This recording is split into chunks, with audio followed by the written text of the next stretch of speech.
Greetings and welcome to In-Depth. I'm Dike Rostant. We are going into the ins and outs of relationships.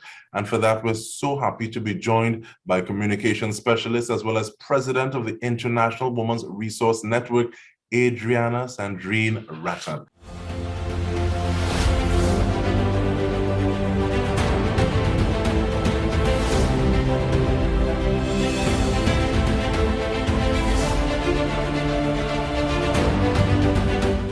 Welcome. How you do, ma'am? I'm good, Dike. Thanks for having me and greetings to our wonderful viewers. So happy to have you. And because one of the things that we've seen during the pandemic is the fact that we've had to learn to live with each other in terms of people in our space, in our circles. And that can be a little scary thing, especially when sometimes you don't really want to live with yourself too much. So we want to start talking about relationships, please. What are some of those challenges or factors leading to challenges in relationships? Great, that's a great question, Dike. And I want to talk from a perspective of my own research, because I'm in the process of becoming a professional relationship coach. But also I want to speak more particularly about the kinds of complaints that come to our desk at the International Women's Resource Network. And I want to align that to your opening statement with regards to the pandemic and people having to live with each other. Now, the thing is, though, Dike, and what I want to put out there is the problems that happened during the pandemic, they were always there. But they became more profound because everybody was in everybody's face, in each other's face. And it became a little bit more overwhelming. In some relationships, you had some of the males becoming unemployed or underemployed, same with the women, and those are the kinds of challenges that we had to grapple with. But from a broader perspective, I want to just touch, because I know we don't have much time and know we can't get through all of this. Some of the most common problems, Dike, that come to us: loss of trust. So there's the issue of trust in relationships that is causing a big deal. The other issue has to do with the divergence of expectations, where one side of the equation is expecting something else from the other, and it's not happening. And why that is happening? It is because people don't talk to each other, people don't communicate, people don't respect each other. I have seen in certain situations, even here where I'm in the US, where one side of the male will be speaking to the female, or the female will be speaking to the male, as the case may be, and then the communication becomes jarred because the partner who is supposed to be reciprocating is on the phone or is being distracted by something else, and that is disrespect. Because if you are engaging, if you are connecting, then you need to just stop for a moment, look at each other in the eye. That is another thing. Eye contact is a big deal. We talk about eye contact when we do job interviews, but eye contact in relationships, that is critically important. So those are just some of the main things, Dike, that we have observed, but there's a lot more. But I would just cap it off and say the major challenge in poor relationships is lack of communication. Lack of communication. Many people go about in 2022 assuming that something is happening, assuming that something should happen, but that something cannot happen if you don't communicate it in a way that the other party understands it. And is it a matter of the communication changing so rapidly or to such an extent, or is it that we now realize that we weren't communicating the way we were supposed to? And I say that because there are people who look at their phone. Is it that people may have gotten into a relationship with that happening, and now for another reason it's an issue, or it is now an issue, or something that wasn't an issue before that was tolerated is now an issue what are things that are coming to your desk? Are they giving that kind of, putting that kind of nuance in those explanations or those in that data? That's a great point and great question. The issue of communication, Dike, was always there. And I say it was always there because remember, in a lot of situations, in a lot of relationships, we have what is called learned behavior. So, for example, a male or female may have seen their parents or other extended family members behaving in a particular way in terms of how they connect with their partner. And again, and that is where the learned behavior I'm talking about. But the issue of communication has always been, but I think because as a people, we have so much grappling with at one point in time. I mean, pre-pandemic, the pandemic is still there, it didn't go on any, so we can't say post-pandemic. But there's so much things that were happening simultaneously that perhaps now, I think more than ever, the whole issue of communication has become critically important to get messages across, to get perspectives across. We have to stop assuming that something is supposed to be done without saying it is supposed to be done. And because you are in communications like myself, we were thought that, in order to communicate effectively, you have to think about the whole process as the alphabet: A, B, C, D, E. That's the reality. And I think that is a point we would like to see individuals, couples communicate and be the best they can be. And where do we, I want to talk about a middle point, because individuals may be coming from different situations. So one person may have grown up when their parents call them, you answer wherever you are. The other partner may have grown up when your parents call, you come. So where do you find that middle ground to say, okay, well, I may not do it exactly the way that I learned, but at the same time, I honor you and value you to the point that I take your point of reference and we work something out. So neither of us are where we were, but how do we define that point? And I call it midpoint, but that point of understanding. Yes. So yes. So in order to get to that point of understanding, that middle ground, as you describe it, as you nicely describe it, has to do with people in relationships taking time to understand each other. Again, we are assuming that if Jane and John, they are both in a relationship, Jane expects John to think like her.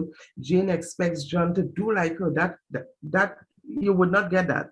It's about understanding and compromising to reach to that point of that middle ground kind of satisfactory moment. That is the best way I could describe it. And thank you for and stop taking each other. And stop taking each other for granted.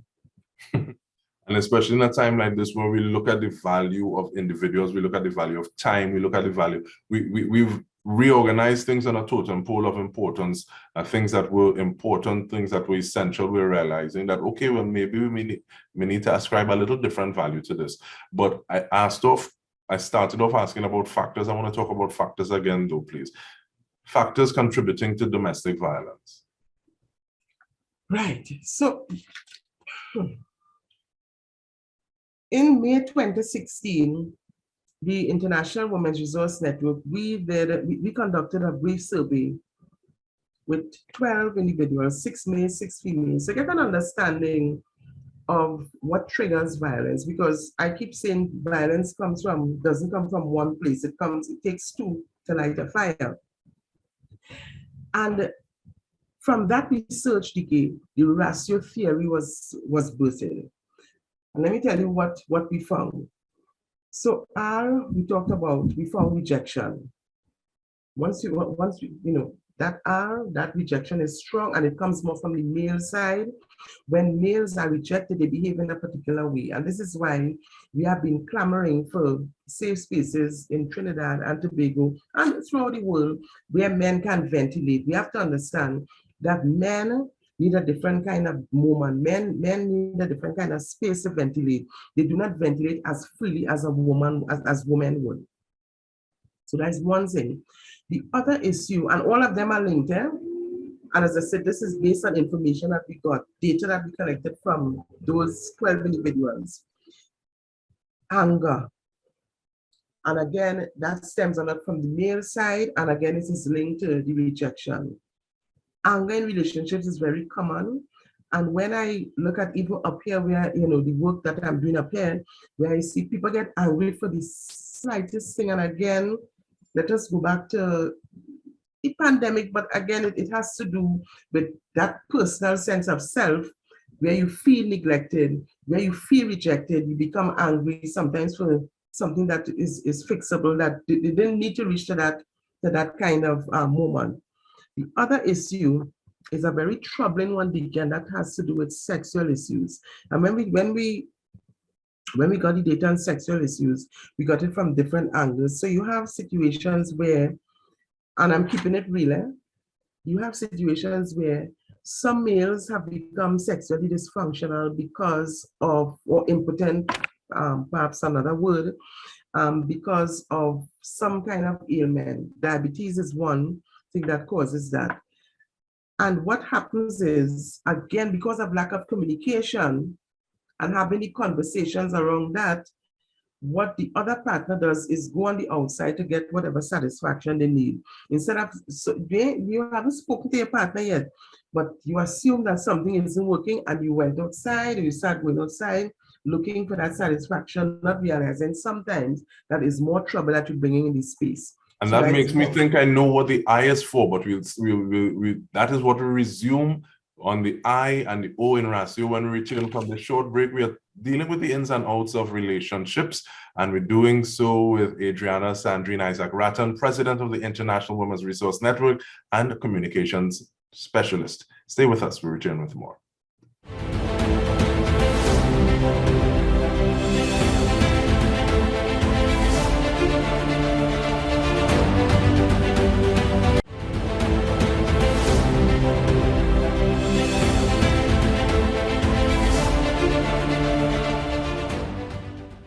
Welcome back. We are going in on the ins and outs of relationships. We're doing that with Adriana Sandrine Isaac-Rattan, President, International Women's Resource Network and Communications Specialist.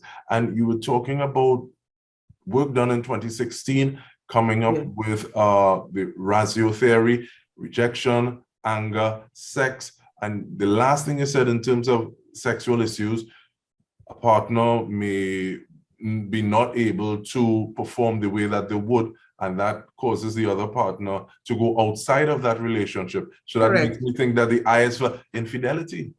Yes, so let's go to the I. The I is another common cause of violence in the relationship space, and that has to do with infidelity. We do not like to talk about these issues, Dike, but those are issues that need to be discussed. Those are issues that need to be fleshed out in relationships.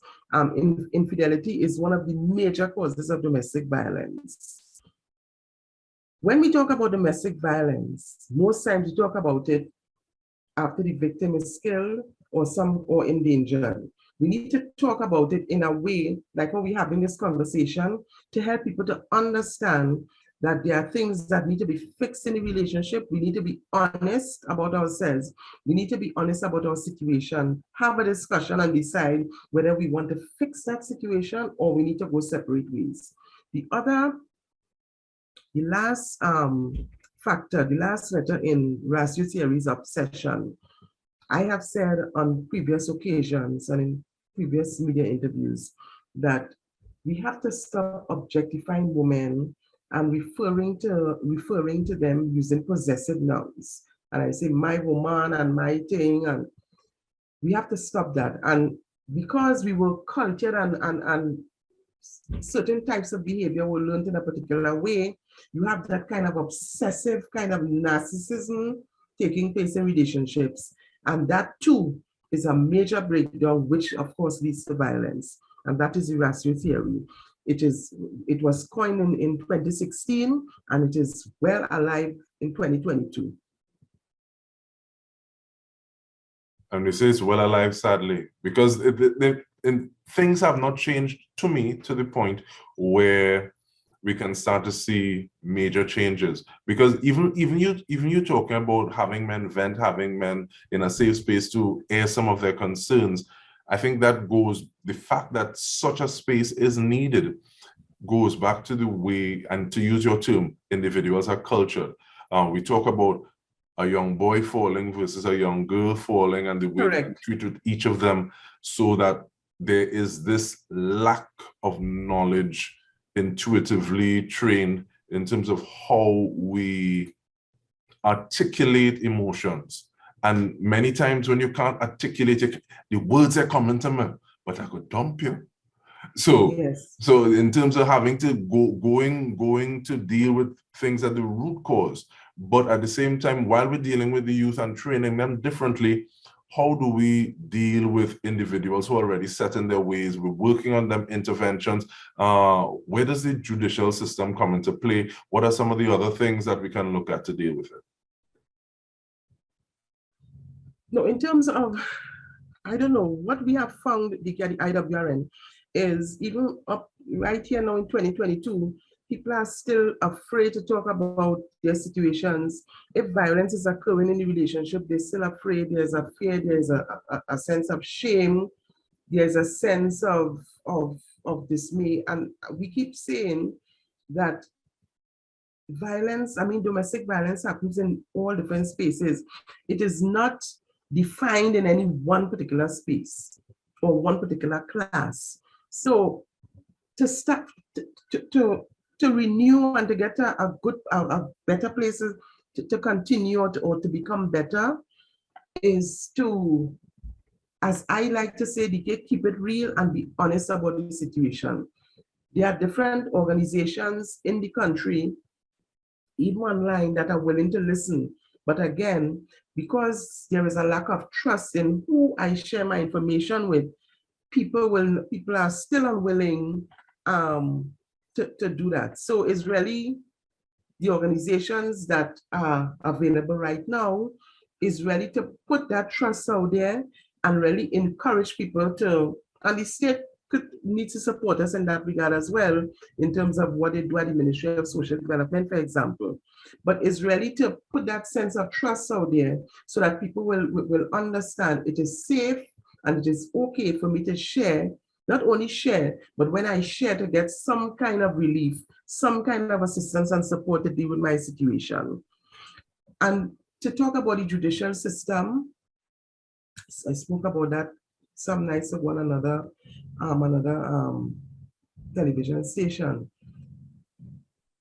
Many proposals have been sent to the Office of the Attorney General from the International Women's Resource Network and other civil society organizations, looking at the judicial system and in particular protection orders. We have had many instances in the past where women were killed while they were transitioning to get a protection order.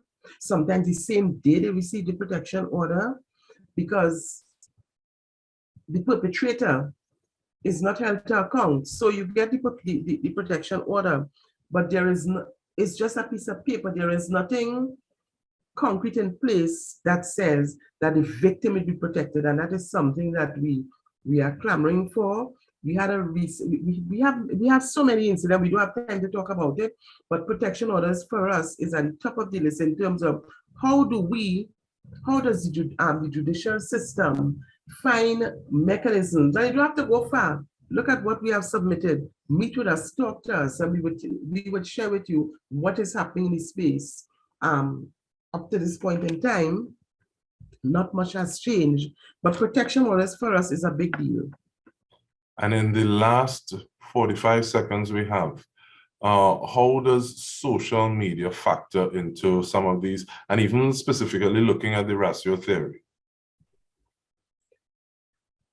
We have seen, and me in particular with my own research, I'm seeing where social media have become a tell-it-all. And we are saying, yes, social media is what it is, a social network to connect, communicate, and enjoy a social kind of engagement and interaction with others.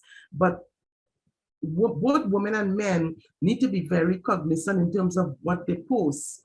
We have seen instances in the past, where people were killed because of their social media posts. So you have to be very careful, not posting. Nobody is going to fault you if you don't post, but I would just want to put it out there to be careful what you post. When you post on social media, it must be a post that could stand the scrutiny, that you know that there's no obligation, it's a free will post, and everyone can see it. So people just need to be cognizant of that in terms of what to post. And I appreciate that, because we've had conversations previously where people are talking about what it is you post with the digital self interacting or becoming much closer to the physical self. And so people looking for potential employees and stuff, looking at your social media posting and stuff. But I'm glad that you raise it so we can look at it from this angle. And like you said, we didn't have enough time to go through everything the way we might want to, but I want to thank you very much, Adriana Sandrine Isaac-Rattan, President of the International Women's Resource Network, Communications Specialist, for sharing the time that you have and fatten up our head a little bit, making us think about some of these things. And on behalf of the entire TTT team, I'm Dike Rostant. This has been In Depth. Thank you for joining us.